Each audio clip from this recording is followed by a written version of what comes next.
মাত্র তুমি 10টা টপিক আমি দিয়ে দিব, 10টা টপিক পড়বা। এই 10টা টপিক থেকে ইনশাল্লাহ তোমার ইউনিভার্সিটিতে যে তোমার টেনশন কাজ করে না ভাই আমি কিভাবে ইউনিভার্সিটিতে ইংলিশে ভালো করব, ইংলিশে সবার চিন্তা থাকে না ভাইয়া, আজকে সেই চিন্তাটা যাবে না। কি কি পড়তে হবে, কোন কোন টপিকগুলো সবচেয়ে ইম্পর্টেন্ট, পুরো ভিডিওটা জুড়ে দেখবা। আমার মনে হয় না যে আর কোনো ভিডিও দেখতে হবে তোমার, অত কি কি পড়তে হবে সেই বিষয়টা নিয়ে। আজকে যে আমি সব পড়ে দিব তা না, জাস্ট আমি কোন কোন টপিকগুলো বেশি আসে, কোন কোন টপিকগুলো কোন ইউনিভার্সিটির জন্য ইম্পর্টেন্ট সেই জিনিসগুলো বলবো। তো তোমার কাছকে ভাই খাতা কলমটা নিয়ে বসো, একটু লিখে ফেলো। এতগুলো ভিডিও দেখার দরকার কি, এই তো 5টা মিনিট সময় লাগবে। এখন দেখো, দেখি টপিকগুলো নোট করো। আচ্ছা স্যার তো এগুলো বললো, হ্যাঁ এখন এগুলো যেখানে সলভ করে সেখানে পড়ো। তুমি ফ্রি ভিডিও আছে, ইউটিউবে অ্যাভেলেবেল ভিডিও আছে। আমি যখন তোমাকে বলবো ভাইয়া তুমি এটা পড়ে নাও, এমবেডেড কোয়েশ্চন, তুমি এমবেডেড কোয়েশ্চন দিয়ে সার্চ দাও, অ্যাভেলেবেল ভিডিও আছে, দেখে নাও। ঠিক আছে ভাইয়া, তাহলে আমরা আসো শুরু করি। এই তো সব বিশ্ববিদ্যালয়ের মধ্যে কি করতে হবে সেটার এই মেগা সাজেশনটা, ঠিক আছে। এই পিডিএফটা কীভাবে পাবা আমি বলতেছি ভিডিও শেষের দিকে। তাহলে আগে আমরা প্রথমে ভাগটা করি। তোমার কি করতে হবে, বেসিক থেকে অ্যাডভান্সের গ্রামার রুল সবগুলো পড়তে হবে, ঠিক আছে। তাহলে কি কি পড়তে হবে, 3টা জিনিস। একটা হলো বেসিক থেকে অ্যাডভান্স গ্রামার রুল সবগুলো পড়তে হবে। তারপর মেমোরাইজিং অংশ অর্থাৎ ভোকাবুলারি মুখস্থ করতে হবে, অনেকগুলা মেইনলি প্যারা খাবা তুমি ভোকাবুলারিতে, ঠিক আছে। তারপর তুমি চট্টগ্রাম বিশ্ববিদ্যালয় বি ইউনিট সহ ঢাকা ইউনিভার্সিটির জন্য রাজশাহী ইউনিভার্সিটিতে এই বিষয়টা আসে, সেটি হলো টেক্সট বুক এবং সাহিত্য নিয়ে, যেমন এই বইটা কে লিখছে, এই উক্তিটি কার, ঠিক আছে। এবং বই থেকেও বলে দিবে কোনটা পার্সোনিফিকেশন, কোনটা মেটাফোর, ঠিক আছে। তাহলে 3টা, এই জিনিসটা বুঝছো। তাহলে ভাগ করে নাও 3টা অংশ, গ্রামার, মেমোরাইজিং এবং সাহিত্য, ঠিক আছে। এখন আসো টপিকগুলো আমি দিয়ে দিচ্ছি, একটু দেখবা। গ্রামার টপিকের মধ্যে সবচেয়ে ইম্পর্টেন্ট পার্ট অফ স্পিচ থেকে তুমি 2টা প্রশ্ন পাবা। কোন বিশ্ববিদ্যালয়ে সেটা ম্যাটার করে না, তুমি যে কোন ইউনিভার্সিটিতে তুমি পার্ট অফ স্পিচ থেকে প্রশ্ন পাবাই। এখন পার্ট অফ স্পিচ মানে কি জানো তুমি, noun, pronoun, verb, adjective, adverb, হ্যাঁ মোটামুটি এই 5টা পড়লে মোটামুটি এনাফ হয়ে যায়, ঠিক আছে। এর মধ্যে ভার্বটা যেহেতু আমি রাইট ফর্ম ভার্বে ঢুকাই দিব, এগুলো বাদ। তুমি নাউন এবং প্রনাউনটা দেখবা, ঠিক আছে। অ্যাডজেক্টিভ এবং অ্যাডভার্ব দেখবা, এগুলো খুব সহজ। এখানে নাউনটা একটু কঠিন, বাট আমার কাছে মনে হচ্ছে অ্যাডজেক্টিভ এবং অ্যাডভার্ব 20 মিনিট 40 মিনিটের বেশি আসলে পড়া নাই, আমার মনে হয়েছে অ্যাডজেক্টিভ এবং অ্যাডভার্ব, ঠিক আছে। তাহলে এই 5টা টপিক দেখলে তুমি 2টা প্রশ্ন পেয়ে যাবা, এনাফ। ওকে, এখন আসো, ওই যে বললাম আমি তোমার ভার্বের বিষয়টা আমি অন্য জায়গায় নিয়ে আসলাম। তাহলে ভার্বের মধ্যে transitive verb, intransitive verb, linking verb, এগুলো একটু পড়বা, ঠিক আছে। কিন্তু সবচেয়ে ইম্পর্টেন্ট কি জানো, কজেটিভ ভার্ব এবং সাবজেক্টিভ ভার্ব, এই 2টা দেখে সিইউতে একটা আসবে। বেশিরভাগ ইউনিভার্সিটি এবং বিসিএস এ এই 2টা টপিক থেকে একটা চলে আসে। তাহলে আমাদের ভার্বের আমরা কয়েক ভাগে ভাগ করছি, এর মধ্যে সবচেয়ে ইম্পর্টেন্ট হলো এই 2টা টপিক, ঠিক আছে। এখন আসো, এখন আমরা আসবো নন ফাইনাইট ভার্ব এবং ভার্বাল, ঠিক আছে। এখন আসেন, ভার্বাল মানে কি, জিরান অর্থাৎ যেটা ভার্বের সাথে আইএনজি হয়, ঠিক আছে। তারপর পার্টিসিপল বি3, ঠিক আছে, প্রেজেন্ট পার্টিসিপল এবং পাস্ট পার্টিসিপল, এইগুলো একটু দেখে দিবা। তারপর ইনফিনিটিভ মানে কি 2+B1, বুঝছো। তাহলে ভার্বের অংশটা কিন্তু একটু বড়, সেজন্য আমি এগুলোকে পুরোটাকে আমি রাইট ফর্ম ভার্বে ঢুকাই দিব। তাহলে আমার দেখতে হচ্ছে পার্ট অফ স্পিচ, এখানে আমি ভার্ব পড়বো না, 4টা টপিক পড়বো। তারপর এখানে ভার্ব, শুধু ভার্ব নিয়ে পড়তে হবে। ভার্ব মানে কি, আমরা transitive verb, intransitive verb, linking verb, causative verb, subjective verb, তারপর জিরান, পার্টিসিপল এবং ইনফিনিটিভ দেখে নিব, ঠিক আছে। এই ভার্বগুলো দেখে নিব, এগুলোতে একটু সময় লাগবে যে সবগুলো একসাথে পড়তে চাও। আর সবগুলো যে আলাদা আলাদা পড়তে চাও আমার মনে হয় না যে কোনোটা টপিকে 20 মিনিটের বেশি আছে, ঠিক আছে। এখানে যেমন এগুলো খুব ইজি। এখন আসো, তোমার এখানে কি করবা, বললাম যে রাইট ফর্ম ভার্ব দেখছো অপরিহার্য টপিক যে কোনো ইয়ার জন্য। এখন রাইট ফর্ম ভার্ব বলতে আমরা যেটা ভার্বের টপিকে ঢুকাই ফেলছি, তাহলে এটা আলাদা করে দেখার দরকার নেই। তারপর আসো সাবজেক্ট ভার্ব এগ্রিমেন্ট, এটা অনেকটা রাইট ফর্ম ভার্ব। আমি মনে করি যে অনেক সময় যে গ্রামার মানে রাইট ফর্ম ভার্ব, ঠিক আছে। যে তাহলে দেখো right form verb, subject verb agreement, অর্থাৎ সাবজেক্ট যদি সিঙ্গুলার হয় ভার্বও সিঙ্গুলার হবে, ঠিক আছে। সাবজেক্ট যদি প্লুরাল হয় ভার্বও কি হবে, প্লুরাল হবে। তাহলে সাবজেক্ট ভার্ব এগ্রিমেন্টটা দেখে নিবা। তারপর ইম্পর্টেন্ট দেখো টেন্স এবং সিকোয়েন্স অফ টেন্স এত ইম্পর্টেন্ট, ঠিক আছে। এটা তুমি 3 দিয়ে রাখবা, ঠিক আছে। তারপর এখন আসো আমরা অ্যাডভান্স গ্রামার মধ্যে কি করবো। তাহলে আমাদের গেল কি করবো আমরা ভাই বলতো, পার্ট অফ স্পিচ পড়ে ফেলবো। পার্ট অফ স্পিচের মধ্যে ভার্বটা একটু ভেঙে পড়বো।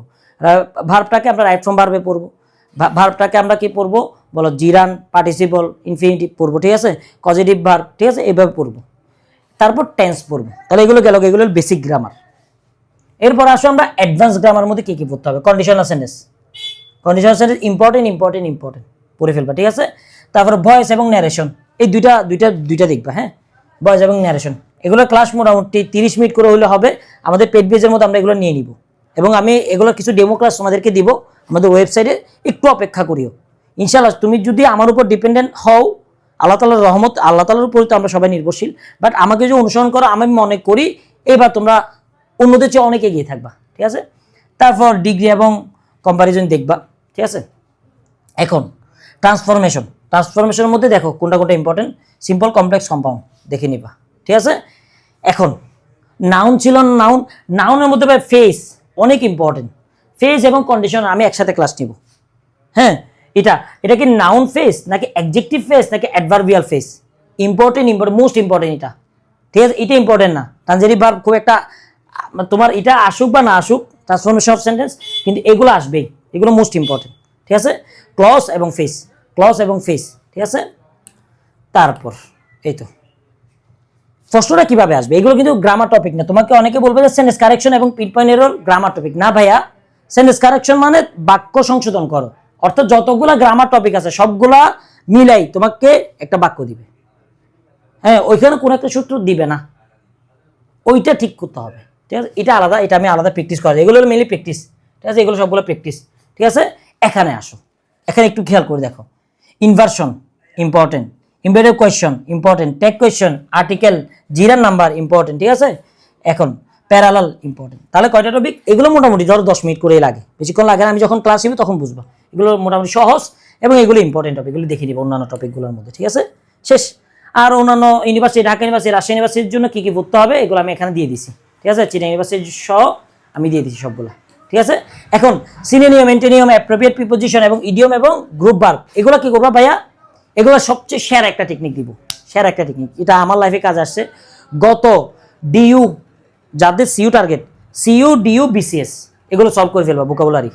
ও বললাম না, ইংলিশ বইটা নেওয়ার জন্য সে থেকে সলভ করে ফেলবা, এনাফ ভোকাবুলারির জন্য। আর যাদের আরইউ টার্গেট, রাজশাহী ইউনিভার্সিটি, তারা কি ওরা আরইউ, ডিইউ এবং কি বিসিএস শেষ।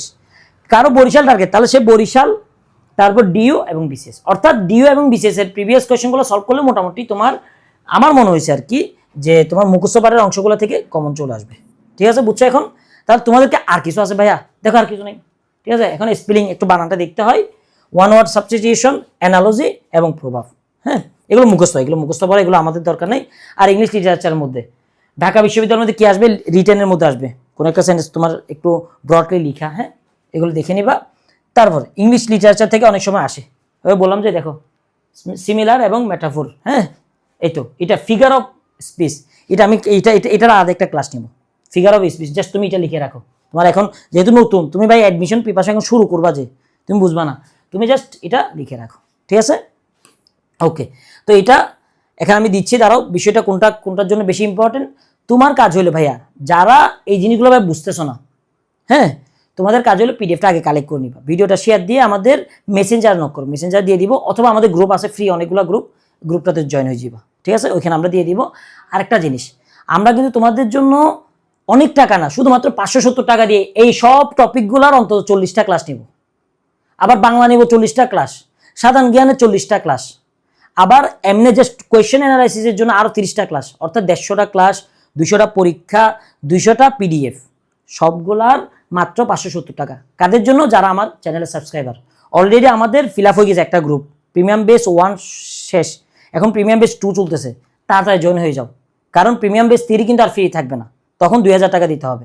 এখানে আমি সব কিছু দিয়ে রাখবো, দেখে নিবা। ঠিক আছে, তাহলে আমরা দেখো সবচেয়ে ইম্পর্টেন্ট কি, গ্রামার দেখছো 80% ইম্পর্টেন্ট, মেমোরাইজিং পার্ট এখানে 35% ইম্পর্টেন্ট।